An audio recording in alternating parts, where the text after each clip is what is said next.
Welcome back to another week at DroneDJ, and this week we are back to drone news, starting with a jet engine on your drone. So we'll talk about if Kirk wants a jet engine on his drone. Then we'll also look at Transportation Security Administration, starting to use drone for airport inspections. We also have a drone business story. Do you keep your drone service in-house or do you outsource? And what do you think about that for first responders like police and fire? Then we also have an update on those drone contrabands we were talking about last year. And then we also have a video of the week, your weekend entertainment, a FPV drone capturing a pretty epic avalanche. So let's go back to start with jet engine on the drone. Is this something you want, Kirk? I mean, they make these like little jet engines for model aircraft. If you replace the rotors on like a Yes. Arvada with four of those, I think I might be interested I because wonder what's the top who? speed for that. And I wonder how much counterweight they would have to put at the front. Yeah, because they're not really lightweight engines. But I don't. I could see it happen because there's I guess you can technically call it a drone. Over in it's a New Zealand company doing air launch, so they're launching stuff into space from an aircraft. And they were using a jet engine on their prototype, and it's about the size. I don't know. It's a little bit bigger than what that they're showing. Like it needs a runway to take off still. Like it's pretty large for that. They've transitioned to a rocket engine, so that's kind of the next step. Do we want rocket engines on our drones? Um, Well, but it's this possible. company's It story works. is they were producing, I believe, green based, which means it's not a fuel based jet engine. So that's Okay. what they started off as. Essentially, you're looking at a jet engine company, right? So although they put it on their drone, but I guess the Hmm. story is it doesn't have to be this jet engine on this specific configuration. Because if we look a little more into detail of this picture, it looks like just a carbon fiber body with some kind of either plastic or It, styrofoam it based looks like a real basic like looking aircraft for them to yeah, test out the jet yeah. engine. Yeah, But I could I see mean this being this is useful for like long duration flights. You can either be able to fly this for hours on end because I don't know. I guess if you're not using electric, you're not using batteries, you're using some sort well, of I guess let's you know, brainstorm. What would you put this on for? yeah. Well, there are jet engine powered drones out there for the military, like they already do exist, or turbine, like or propeller based kind of traditional aircraft, but are just drones. Small, taking it smaller down, like you could use this for mapping or border But wouldn't that be too fast? inspections. Well, if you put it up high enough, you won't be doing like the most high, like high Accuracy? high accuracy, but you'll be doing larger areas, or just or like a replacement of aircraft. Really, like you could probably use it, do something for in Florida we have aircraft that patrol parts of highways for speed, for speed control. So they just use, I don't know what they use. I think they use Cessnas. You The know what part they I'm control. thinking? I'm thinking this could be a secondary engine or propulsion system. So if you have say a rescue mission, let's say Hmm. over water, where you need to get to a point super fast. But once you get there, you switch to your multi-rotor propulsion system to either hover Just to or slow it conduct down. the mission, Yeah, right? So you can use maybe this to get there fast, yeah, and so then you maybe can switch over. situations where you have to get somewhere really fast. That makes sense. That makes sense as well. Yeah, I think anything that's like you need to get somewhere really quickly, and then you change over to something else, or you If just they can need really do long this duration. as an add-on, like as an independent add-on Yeah. that you can put on different configuration rather than having like design a drone specifically that's Hmm. using the jet engine. Maybe if they can produce this as an add-on, that should be interesting. Yeah, long duration, or anything you need to have high altitude, because I don't know if like a quadcopter type or a propeller, how well those work in like higher altitudes. You might need like actual thrust to keep moving forward, something like that. Well, they're rated for what 7,000 meters above sea level, and DJI has conducted a test at Everest Base Camp. Hmm. So it's supposed to stay. I'm not so sure about efficiency, but it's supposed to stay. Yeah. Again, Interesting. this is an interesting concept as we've seen many concepts over the years. Let's circle back in, half a year and see what the development is. Yeah, interesting concept and see what they actually come up with. Now, next, do you want to have a drone buzzing around when you're about to board your next plane? Because the Transportation Security Administration is about to start drone inspections for airports. Yeah, this is an interesting one. I don't really know much about the details, but So they were yeah. saying before they start the operations. Right now, they're really addressing privacy questions. What happens specifically if we look at here? Identifying data will be collected of people who happen to be around areas under surveillance. I guess Okay. my question is, I mean, how does that make it different than your typical ground-based security cams? Yeah. Oh, so they're using this for like kind of like just watching over, inspecting the airport. That's what they're doing. Okay. They're saying inspection, but from what some of this explanation sounds like, it also sounds like security. Let's see, where was it? Towards the end.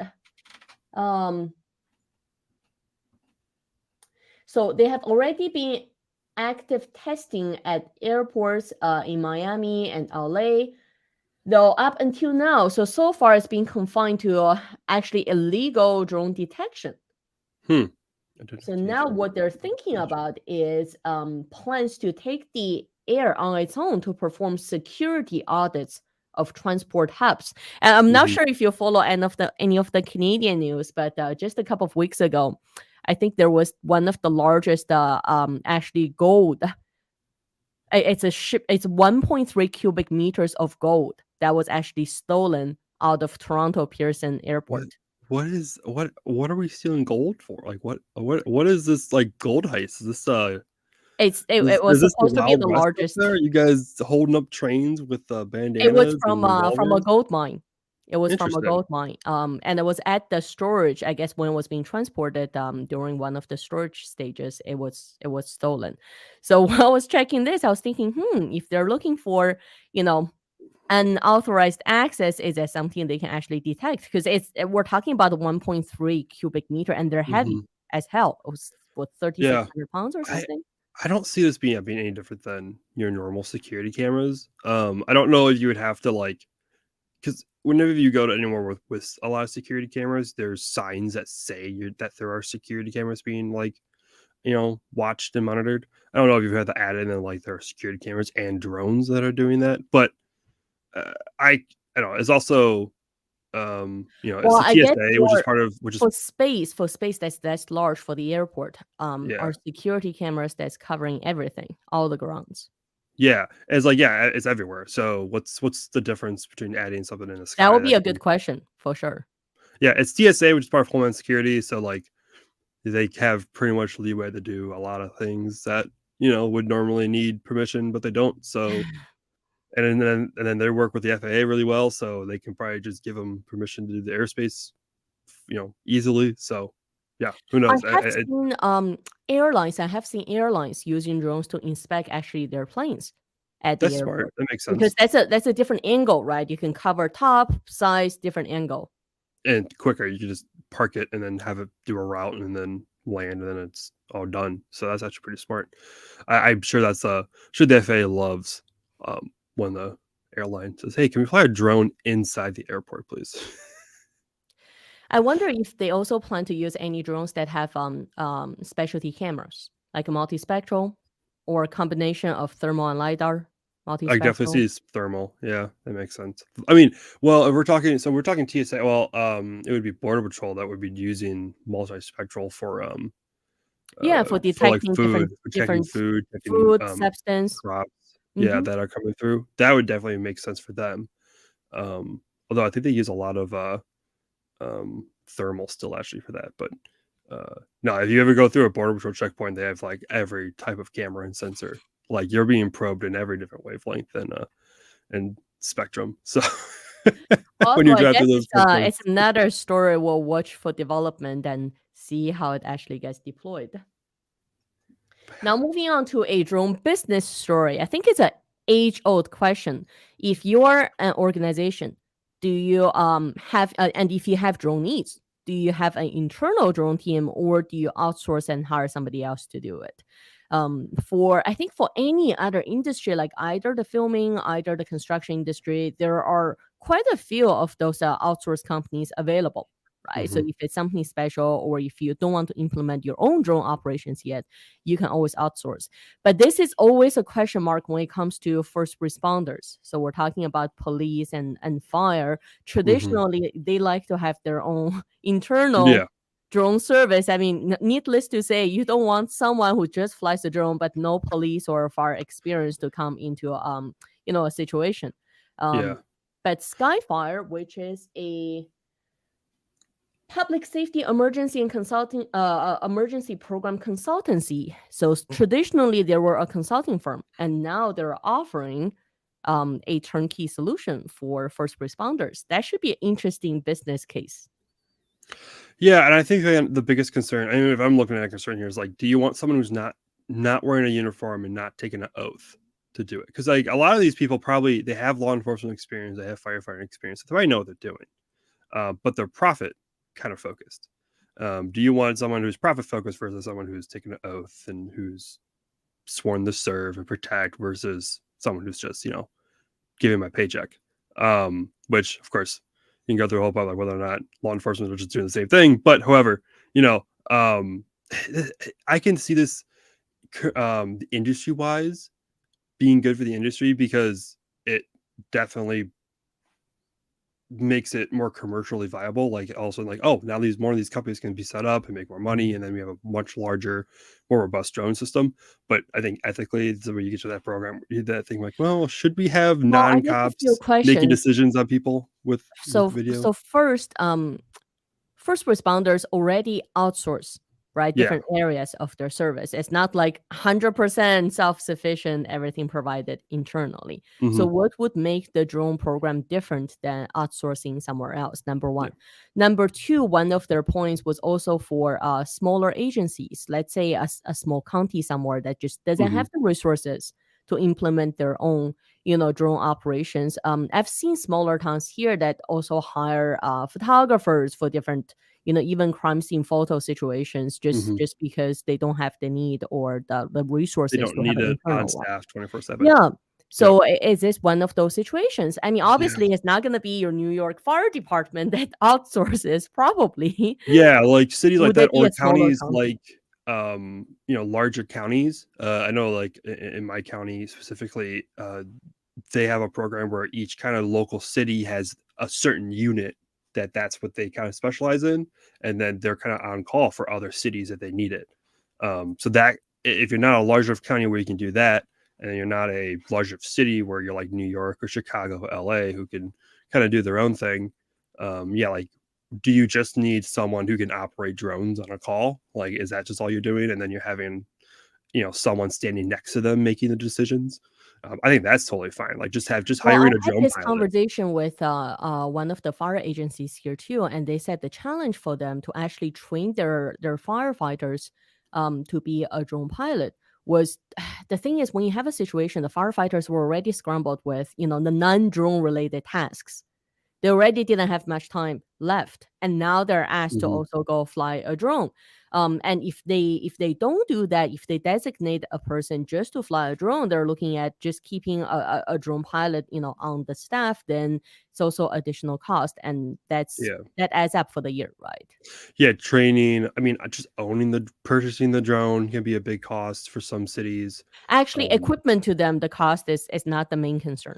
The It's main probably concern not. is I mean, more maybe about for the those smaller personnel. agencies, like if you're talking about a city for only like only has like 2 or 3 cops, like or a sheriff department that only has like 10 deputies for an entire county, like spending $10,000 probably on a drone. I don't know how much is the M30 again? It's at like 10,000, I'm 30T close to you're looking at 15 the whole yeah, thing. like in some counties that can be like half a person's salary, like in some areas. So that's a big upfront cost for much smaller And areas. if they don't use it enough in 2 years' time, technology Yeah, changed what's completely. yeah, yeah. Also, if you're not using it within like a couple of years, and there's a new one, now you're using old technology, and you use it. Don't even, the worst thing is you buy it, don't use it at all, and all of a sudden you're like, huh, I wish we had $15,000 to like keep someone on staff. And And now if we get into a little more detail, are they using the exterior drones that are just monitoring the situation and let's say mhm, sending the feed right back to command and control so everybody else can see what's happening there too.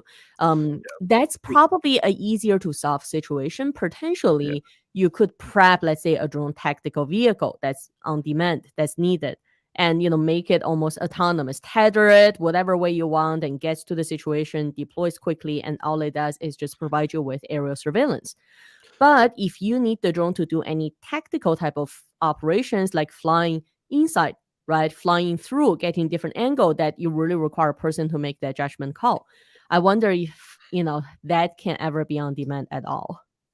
yeah. And I think maybe one of the solutions is like, do you really need a drone that does live streaming? Do you really need a drone that does all this stuff? Or can you get away with just buying a Mini 3 Pro and just using the digital zoom? Like what's your use case and like how cheap are you willing to go just to have it in case you need it? And you can get one for Because like Mini 900 3 bucks. Pro, the good thing is it's almost incognito. If you go Yeah, even 30, 40 meters, they're not going to it's see it super or hear quiet. it. Yeah. It's not going to raise So any alert. yeah, as long as you just need eye in the sky. If you just need an eye in the sky and you just need someone sitting on the controller who's just watching it, like Right. you Better than don't need sending it a streamed back. helicopter that everyone can hear it, Yeah, right? you don't need it streamed to like 16 different locations and like you don't need like multiple Well, you pilots to be could able to switch stream to over. Facebook and YouTube with Yeah, Mini 3 true. Pro Like if you wanted to. you don't yeah, like, as long as you don't need like the enterprise solutions that come with these enterprise type drones, you could probably get away with even even just a Mavic 3 for Mavic now would be the Mavic 3 Pro, but like you would then have that zoom, optical zoom, and you can get away, and that's much much cheaper. So I don't know. I guess it all So depends on what you let's need. watch the story as it unfolds. Again, we'll Yeah. circle back in a few months and see, if they got any. Oh, I'm sure if they get a major contract, they'd be out there advertising it. Oh, for sure. Yeah. So let's see what happens. Now, just to touch base on this story, we talked about it several times last year about the drone dropping contrabands. So now apparently they were able to find first of all 3 people that they've successfully indicted for contraband drone drops. But My, this is for my missions dog's about conducted to work. about Yeah. 2 years ago, right? So I wonder how did they? I mean, I don't know if they found any drone based evidence that shows these people did it because from the story it sounds like they found contrabands, they found different substances that were at these people's homes, and they were able to trace that and identify that these were the people who did drone drops for the past 2 years. I think it dates as early as 2021. Mhm. Also, my question is, how do you fly a drone past, let's say, the fence of a prison without the guard actually seeing it? Are they Yeah. are they turning on incognito mode, like turn off all the lights and drop it at night? If you hear my dog, by the way, he's wants my attention really bad right now, and he is right underneath the microphone. But hey, dude, go lay down. Come on. All right. So, um, I feel like you have to be turning off the light somehow because if you can't see it, or you're flying super high so you can't hear it, or these prisons just don't have any way of doing anything about it, so they see it and they hear it, But they can, but if you drop it inside, if they yeah, if they see it, then they can easily just go and grab it before the inmates do. yeah, like it. I don't, I'm just genuinely interested in It this, business case study is how do they do it? Now that how they're caught, not maybe the not story is because how we're do you do looking to it? do it and make money. We're just really interested. Not like this is gonna go on another Kirk's, public We're not making crowdfunding drone drone business delivery plans. service here for prisons. No, we're concerned about the guards. How are you missing this? Uh like is it just guards just don't care? Like, or are the guards in on it? Like who, because we've seen that in the past where there's whole networks with guards bringing stuff in. But like I feel like getting a whole that would be like the whole every guard in on it, It'll which be would be nice to difficult. know the story for sure. And like I said, now that they're caught, then maybe they would care to actually Maybe we'll release find the out. story. Yeah, maybe we will Like find out. Yeah, they were flying, Advatas in super quickly, and they can't find them, and Well, they you were know just how dropping many them. of those Hollywood movies are made based on the criminal is caught, and now a journalist goes in to do the interview and gets the story out. So maybe Kirk, Yeah, that's your next mission. yeah. Go interview them. I'll go sit down with them and get the details. Yeah, Won't be that hard. yeah, that's your next trip to Ohio. Yeah, yeah. Ohio, the good old state of Ohio. To wrap up the day, we wanted to share and I'll put the video link in the video description down below as well. So this is actually a FPV pilot catching a pretty epic avalanche. I turned off the sound right now, but if you are watching this, after the show, turn on the sound, and it's actually it does sound pretty epic. It's a 7.5 minute video, so if you're looking for something to get past your Friday before the weekend, this is our video of the week for you.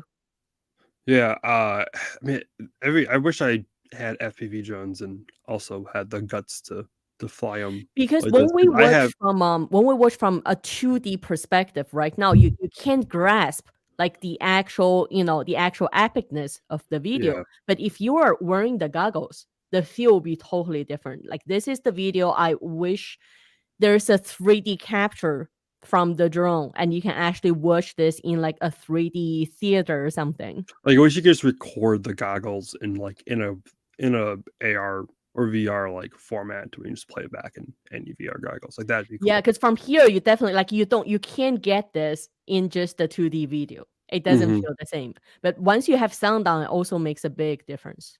Also, yeah, like also I'll never be able to fly anything like this because like I get terrified when I fly my Mavic 3s over water just because it's like, please don't just fall out of the sky because that would suck. Even though like I've never had a DJI drone just fall out of the sky. And like those are just very rare stories to even hear. Well, now that we're But talking about yeah, wrapping up the week, yeah, let's talk the about story you drone mentioned right crashes. before we We've go live. actually, yeah, we have several drone crash stories to share. How about you get started with yours? Yeah, no. So we've been shooting our Mavic 3 Pro review, and we're doing some car stuff, and like we decided like we're just gonna try to shoot a car commercial with like this one drone, like nothing else, just the drone, and uh and we've been doing some shots. We were doing some shots of the car going through. Hi, yes, I know you're here. I know, and you're very cute, and you like to Maybe cry, he just and you wants to be on the table. He wants to be on the show. yeah. Hey, yeah, go lay down. Go lay down, buddy. Yeah. Um. So we were doing some shots under an underpass, and he was the videographer I'm working with was flying it through the underpass. And I don't know if he turned off obstacle avoidance or if the obstacle avoidance kind of like prioritized a certain sensor. But it didn't crash. So DJI, listen to this. We did not crash your drone. It is safe. It is fine. It is not damaged. Some of the blades are a little like sanded down for you in case you like want smoother blades. Because it just brushed up right across the back the back cement, and it was he said it was a butt puckering moment for him when he heard that happening because he was like very focused on one thing and like trying to do both, and well, we didn't have a third person to like watch the drone. But yeah, it was he said it was very stressful when he did that, but it still flies with those. We should probably change the rotors out. Well, we had to send our Mavic 2 Pro, which is a really old drone that is still flying. We had to send it back to repair because it dropped out of the sky. Was about 3 meters high and just hovering on our field, and Mhm. we don't know why it just decided to drop. So we've That's sent just it back to repair, and guess gosh. we'll see what happens. It broke one of the arms. Ugh.